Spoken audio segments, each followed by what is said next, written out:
Para terminar, lo que tú dirías, Enrique, es ¿el APRA está de vuelta? El APRA está de vuelta, estamos incluso difundiendo a nivel de murales, de paredes, el APRA vuelve y allá vive. Está en nuestros estudios Enrique Valderrama. Hace rato, les voy a explicar quién es Enrique Valderrama, él es miembro de la Comisión Política Nacional del APRA. Y hace rato que yo le doy vueltas si invitar a alguien del APRA o no, porque hay un proceso, se están reescribiendo, y te soy sincero, Enrique, bienvenido. Muchas gracias. Por un asunto puramente emocional. Mi abuela fue aprista y fue de esa generación de gente que perdió fortunas, perdió familias, porque se destruían las familias por esa militancia fervorosa que te obligaba a la clandestinidad, ¿no?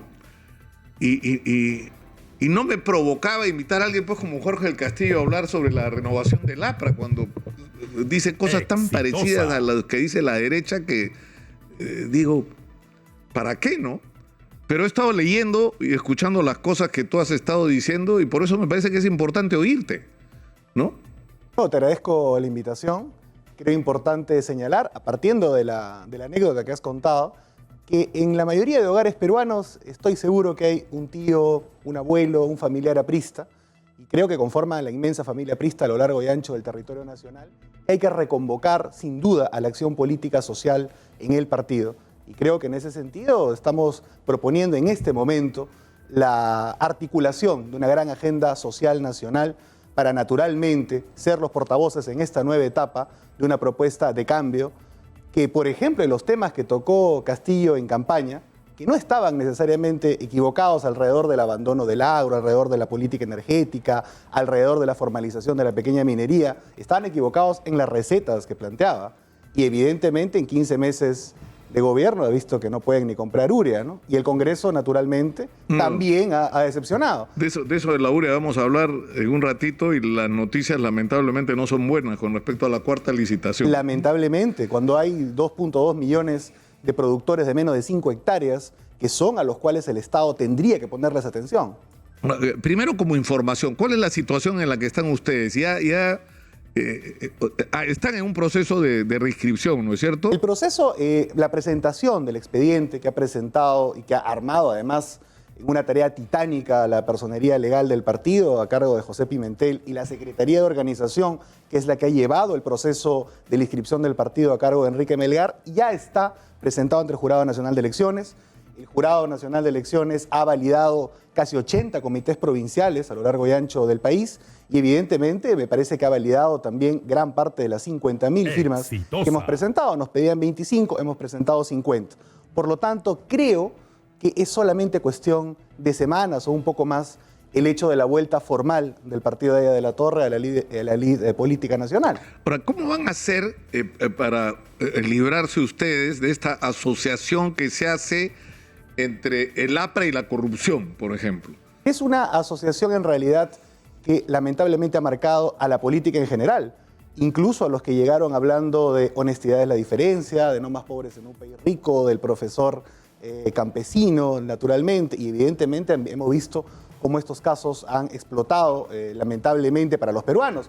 Y creo que nosotros en la propuesta que debemos tener, no solamente en el aspecto de cambio social, sino también en un aspecto de lucha frontal contra la corrupción, creo que tenemos que llegar con un paquete propositivo en la próxima contienda electoral alrededor del combate de este flagelo que implica suscribir naturalmente todos los convenios habidos y por haber internacionales y respetarlos. Pero no solamente eso, sino fortalecer la unidad de inteligencia financiera, tratar de mostrar de la manera más transparente posible los cuadros que tenemos profesionales, exitosos y gente realmente honesta a lo largo y ancho del país, en las regiones que estamos visitando. En los últimos 2 años he estado en 70 provincias más o menos y te digo que hay una generación importante de gente entre 40, 50, 30 años, profesionales, exitosos, sin ninguna mácula.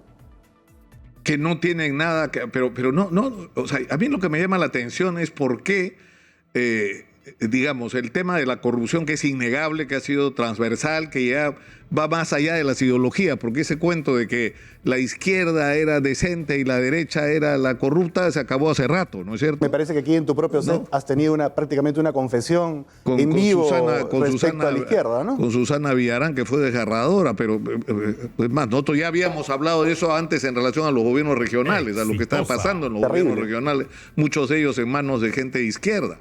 Es decir, a mí lo que me llama la atención es por qué es la justicia la que tiene que actuar contra los funcionarios corruptos de los partidos y no los propios partidos los que también tomen la iniciativa de separar de sus filas a aquellos que sean incluso sospechosos de corrupción.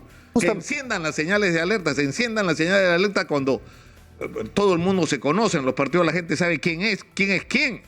Y de repente uno empieza a tener un carro que no corresponde a sus ingresos, o se muda de barrio, o tiene una casa que no corresponde a lo que es su historia, digamos, financiera y económica, porque evidentemente algo de malo está haciendo. Justamente eso lo comentábamos en algún otro espacio. Yo creo que ante el hecho de la crisis que vivimos política, creo en la importancia de que los partidos que tengan programa, que tengan ideología, que tengan militancia mínima conocida, regresen a la escena, porque el partido político es evidentemente el primer filtro para evitar estos tipos de casos de corrupción, y naturalmente en el proceso de actualización que vamos a tener dentro del partido, creo que uno de los puntos fundamentales que está impulsando varias corrientes del partido, entre ellas la que seguramente represento, es evidentemente tener una lucha en el tema interno de control previo a los que van a ser candidatos a las alcaldías, regidurías, a las gobernaciones regionales, al Congreso, etcétera. Voy a hacer bien, corro el riesgo de ponerme al borde de la caricatura, ¿ya? Pero yo he estado tratando de entender lo que ha pasado en la historia republicana en los últimos años y cuál ha sido el papel de Alan García. Alan García, su primer gobierno fue un gobierno, digamos, velasquista, porque se movió en los parámetros que Velasco había dejado, ¿no? No los modificó. Y luego, en su segundo gobierno, yo creo que fue el más eficiente, no voy a decir gobierno fujimorista, pero sí el más eficiente gobierno de lo que se ha llamado neoliberalismo. El más eficiente. O sea, el mejor gobierno neoliberal que ha tenido el Perú ha sido, yo creo, el de Alan García, ¿no? Con las críticas que les puedas hacer al neoliberalismo. Pero, ¿qué pasó con esa APRA que reivindicaba lo social, que promovía la creación de una clase media, que era otra cosa en términos de agenda? Bueno, dos cosas primero. La primera es que, en efecto, quizás faltó impulso para desmontar el Estado velasquista en el Perú, en el primer esfuerzo que tuvimos, pero evidentemente Belaúnde tampoco lo hizo, no era un contexto internacional, además, en donde se estilaba pensar en privatizar, por ejemplo, las empresas estatales. Creo que ahí, y evidentemente estábamos atravesados también, recuerda tú, por un fenómeno terrible para la historia del Perú, que fue el terrorismo, ¿no? En el cual murieron 1.200 cuadros del APRA y también gente de izquierda, digamos, no radical. Fue un periodo muy complicado en general, pero se impulsó. Los grandes proyectos de irrigación en el Perú empiezan fundamentalmente en el primer gobierno del APRA. No estoy haciendo una defensa del balance general del primer gobierno, pero creo que por lo menos en el tema agrícola, alrededor de los proyectos de irrigación, alrededor del crédito, creo que tuvo un impulso social importante. Y en el segundo habría que debatir, evidentemente, respecto, y con tus propias palabras, habiendo dicho a favor de la clase media, los millones de pobres que dejaron de ser pobres durante el segundo gobierno no venían de la clase acomodada, pasaron a ser justamente de clase media. Y creo que eso fue importante. Mira, lo que hemos vivido en estos últimos 10, 11 años, para mí es prácticamente una década, un oncenio perdido, fundamentalmente.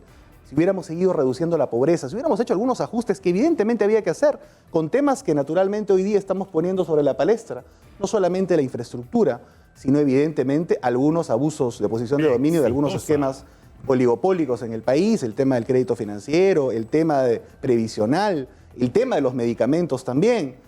Pero creo que en líneas generales fue un extraordinario gobierno, sacó de la pobreza a mucha gente, puso agua, puso luz. Tú sabes que Julio Guzmán decía que en el momento que en el segundo gobierno de Alan García, creo que la expresión que usó fue: el Chavo del Ocho pudo ser el presidente y le hubiera ido bien, porque los ingresos crecieron tanto que era imposible que no chorreara como chorreó, ¿no es cierto? Porque además el propio Alan hablaba del chorreo, ¿no?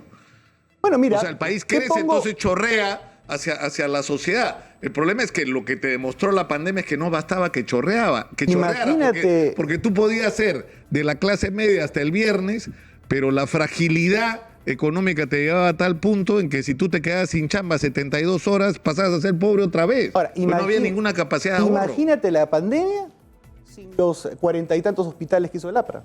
Ojo. Habló, recuerda tú, Vizcarra hablando de hacer 1000 colegios y no sé cuántos hospitales. Al final no hizo ninguno. No estamos comparando con la incapacidad Una escuela, constructiva. usted acaba de hacer un gesto con las manos que me ha recordado a Alan García. Es que son una escuela, o sea, la gente no entiende, ¿no? Pero, o sea, ustedes van a escuelas de cuadros, ustedes van a escuelas de oratoria, ¿no es cierto? el partido siempre ha sido un partido de escuela, eso lo dijo Aya de la Torre en un texto en 1934, el partido como taller y como escuela. Y creo que es algo a lo que tenemos que volver. Pero creo importante decir que naturalmente hay mucho que hacer de ahora en adelante, que se ha descuidado muchísimo. En el caso, ya te dije, del agro, en el caso de la vivienda social, ni siquiera para hablar ya del gobierno de Alan García, en Humala nada más se construían mucho más vivienda social, hoy día se ha reducido. Creo que debemos volver a relanzar, por ejemplo, ese tipo de Ahora, cosas. ¿a ti no te parece que ha llegado ese momento en el Congreso de alianza afrofujimorista, como se le llamó, y lo que ha pasado en los últimos meses, ¿no te parece que el APRA de alguna manera ha terminado, no el APRA, sino sus dirigentes más connotados han terminado demasiado cerca de la derecha como para que la gente distinga que son algo diferente? Bueno, O sea, ahora la gente habla de la derecha e incluye en esa lista a Jorge el Castillo, ¿no? yo creo que ahí habría que puntualizar algunas cosas. Creo que lo que nos va a diferenciar es nuestro discurso social, pero hay que decir una cosa también, don Nicolás, que es importante. Estamos realmente gobernados por un grupo de gente que sinceramente no debería estar ahí. Yo no culpo a la centroizquierda, al centro, ni a la derecha, de tratar de encontrar una solución para ver cómo cerramos este ciclo. Incluso yo diría aquí, y creo que algunos han sido un poco reservados con este tema, pero lamentablemente creo que lo que se está configurando acá es la necesidad sincera, a pesar que lo propone gente que yo considero que tiene intereses subalternos, de ir hacia, evidentemente, un esquema en donde adelantemos o anticipemos elecciones generales, creo. Creo que es la única manera. Lo veo en el interior del país, no solamente el rechazo a Castillo, sino también al Congreso de la República, de una manera muy grande. Y es porque no han legislado a favor de sus intereses, lógicamente, en todo este tiempo, en 15 meses también. Y creo que se está configurando ese escenario. Lamentablemente, los primeros que tomaron de alguna manera esta idea fue Vizcarra en CNN, recordarás. Y luego el presidente Sagasti también lo dijo, seguramente con algún interés electoral. Pero más allá de quienes lo dijeron primero, creo que hay que empezar a evaluar y a tomar en serio esto, porque los niños y todo lo que vemos en el Parlamento tampoco nos da ninguna seguridad para el futuro, ¿no? Tenemos que ir a la pausa. Yo quisiera hablar de algunos temas. Uno es el suicidio de Alan García, que ha sido de alguna manera un hito. Y el otro tema es qué es lo que ustedes proponen, es decir, exitosa. ¿qué lugar pretenden, digamos, adquirir, ¿no es cierto?, o tomar en la política nacional, porque lo que yo percibo cotidianamente, porque acá no solo abrimos los teléfonos, escuchamos a la gente en la puerta de la radio todos los días, al entrar y a salir hablo con gente, viajo en taxi todos los días, sobre todo para escuchar a la gente. Y la gente está harta de los políticos, está harta de la polarización y la gente quiere que se ocupen de sus problemas. O sea, que haya, y están hartos además un poco también de los caudillos, ¿ah? O sea, porque el sentimiento que hay es, aparece otro caudillo. Entonces los partidos ya no están fundados alrededor de programas, de pasiones, de proyectos, sino alrededor de personas. Entonces la pregunta es, ¿qué pretenden hacer ustedes? Te agradecería que me contestes estas interrogantes tras la pausa, por favor. Encantado. Y está en nuestros estudios Enrique Valderrama, que es miembro de la Comisión Política Nacional del Partido Aprista Peruano, que está en la fase final de su proceso de reinscripción como partido. Y lo que pretenden ustedes, Enrique, es ser nuevamente protagonistas de la vida nacional, nuevamente protagonistas de la política. Estamos absolutamente convencidos que tenemos naturalmente discurso histórico para eso. Evidentemente se ha demostrado también en este proceso de reinscripción con los dirigentes regionales, provinciales, distritales también en Lima, que tenemos una estructura básica que hay que naturalmente potenciar. Dentro de la propuesta lógica está el tema de la agenda social. Creo que hay algunos temas que se tienen que revisar sin duda. Como hablábamos justamente del asunto agrícola, estábamos en el contexto de una guerra en el extremo de Europa con Rusia, que ha impactado negativamente el tema, por ejemplo, de los fertilizantes. Y creo que no se ha podido hacer mucho alrededor del Estado peruano liderado por Castillo, ¿no? Pero ustedes son conscientes de que como que aparecen ante el imaginario popular como pegados hacia la derecha. O sea, ¿no sienten que eso ha sido un error? Que la gente los asocia al fujimorismo, por ejemplo, que han estado demasiado pegados al fujimorismo en los momentos críticos de los últimos años. Considero que la batalla institucional en los últimos años ha sido bastante complicada, sobre todo en el tema de Vizcarra en adelante. Y eso sin duda ha hecho que nuestro discurso y nuestra propuesta social baje un poco el volumen. Y naturalmente, cuando te enfrascas únicamente en la pelea institucional del Parlamento, del presidente, de la vacancia, de la disolución del Congreso, hay una mayoría popular que empieza a identificar no solamente al APRA, a todos, como diciendo, ellos están peleando por el poder y mientras tanto nosotros nos volvemos más pobres cada día. Y creo que ese es el mensaje que ahora tenemos nosotros que enarbolar, aprovechando además la circunstancia complicada y dolorosa de que evidentemente no estamos ni en el Ejecutivo ni tampoco en el Parlamento, pero creo que ese puede ser un punto de partida para que nuestra propuesta llegue de manera más nítida a la gente, hablando de sus problemas, de sus necesidades. Hoy día, por ejemplo, hace poquito, acaba de cancelarse el proyecto de agua Carapongo, suspenderse. Son 35.000 peruanos que se han quedado sin agua y le dicen que en 6 meses de repente lo solucionan. Y así, ese es solamente para poner un ejemplo. Ahora, el suicidio de Alan García no puede haber sido determinante más allá de lo que ustedes mismos creen. O sea, que en determinado momento, o sea, es cierto, el APRA llegó 2 veces al gobierno, pero fue Alan García el que llegó al gobierno.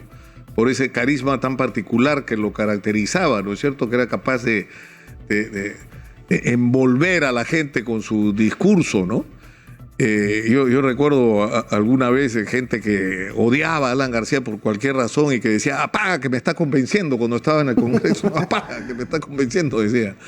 Pero ¿ustedes creen que pueden volver a tener vigencia sin Alan García?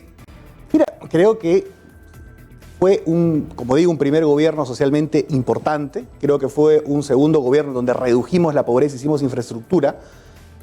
Y el liderazgo de Alan García obviamente ha sido fundamental, no solamente a nivel del APRA, sino a nivel nacional. Es una renovación de la política cuando accedió la primera vez al gobierno, que tenía, creo, 35 años apenas, ¿no? Pero antes de 1985, recuerda que el APRA se funda en 1924. El APRA tenía ya 61 años de lucha y acción social.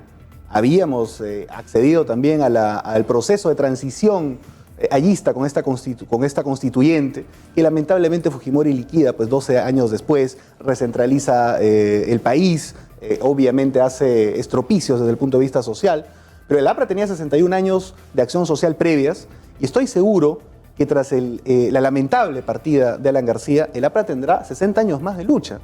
Y eso lo garantizan las diferentes promociones del partido. Claro, porque por ejemplo, una cosa es decir que aceptas la Constitución del 93 porque es la que está, digamos, y alguna regla tenemos que aceptar para este partido, digamos que es la política nacional, pero ustedes no fueron al Congreso Constituyente. ¿Ustedes no le reconocían legitimidad a ese gobierno y a ese Congreso Constituyente? Ustedes reivindicaban la Constitución del 79. Vallarrestra hablaba del texto del 93, ¿recuerda? O hasta ahora, en realidad, lo sigue diciendo.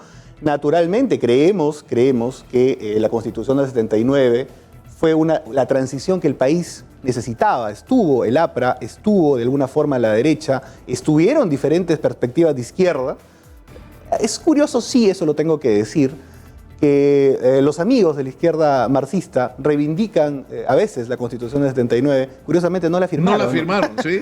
Es bastante curioso. Bueno, pero sí hay que ser realistas y tenemos un gran debate ahora en el partido, y abiertamente lo puedo decir, entre la perspectiva que plantea un reformismo constitucional de la del 93 orientado hacia el cambio social, revisando algunas cosas tanto del diseño político como evidentemente también de otros aspectos importantes. Un debate interesante que habría que dar es si el país, con la solidez económica que ha adquirido en los últimos años, a pesar de Castillo, requiere aún, por ejemplo, el esquema de los contratos ley, para ponerte un caso a debatir, ¿no? Y otra tendencia dentro del partido considera que es la Constitución del 79 la que debe reivindicarse o relanzarse con cambios naturalmente.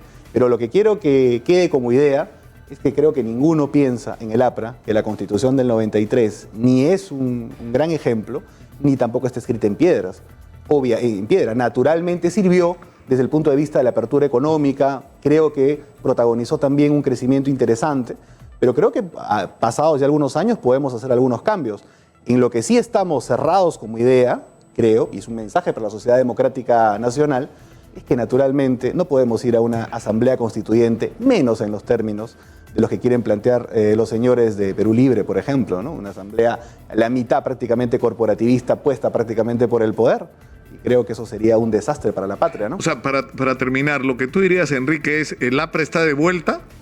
El APRA está de vuelta, estamos incluso difundiendo a nivel de murales, de paredes, el APRA vuelve y allá vive. Y creemos que el mensaje social, del cambio social, de la agenda social, de la vivienda social, como decía, que incluso podríamos extenderlo para el tema de los mototaxistas alrededor de la vivienda social y otros temas más, la propiedad del subsuelo, la formalización minera.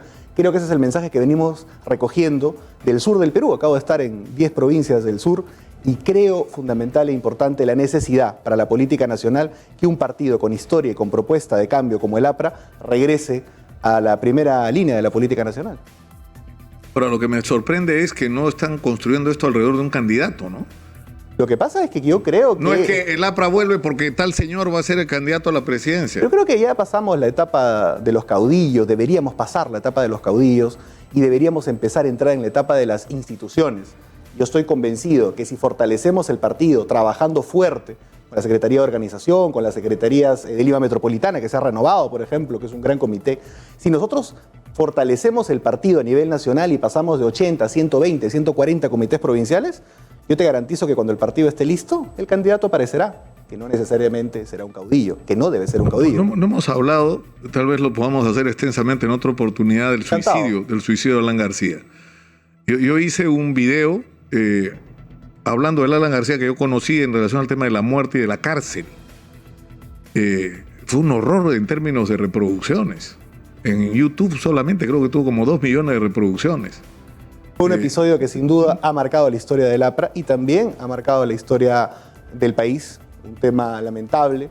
Creo que en el Perú el Estado de Derecho, la presunción de inocencia, tiene naturalmente que ir hasta el final y considero que eso va a tener sin duda un efecto importante. Pero ¿cuál para es el mensaje? No les voy a dar el gusto de verme preso. Yo creo que ante una situación injusta, considerada por él y considerada por muchos de nosotros, él optó por no someterse a ese tipo de cuestiones. Mira, el efecto positivo que ha tenido el fiscal Pérez, por ejemplo, en la lucha contra la corrupción, ¿cuál ha sido? Yo creo que no ha sido positivo. ¿A cuántos ha acusado? ¿Cuántas cosas ha logrado? Todavía no termina la historia, ¿no? Pero mira cuánto tiempo ha pasado, ¿no? Pero bueno, creo que eso lo podemos discutir también ampliamente.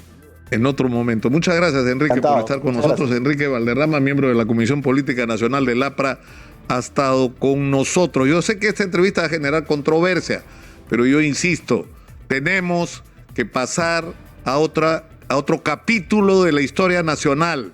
Tiene que acabarse la polarización. Tenemos que escucharnos unos a otros. Que en todos los sectores políticos hay gente acusada.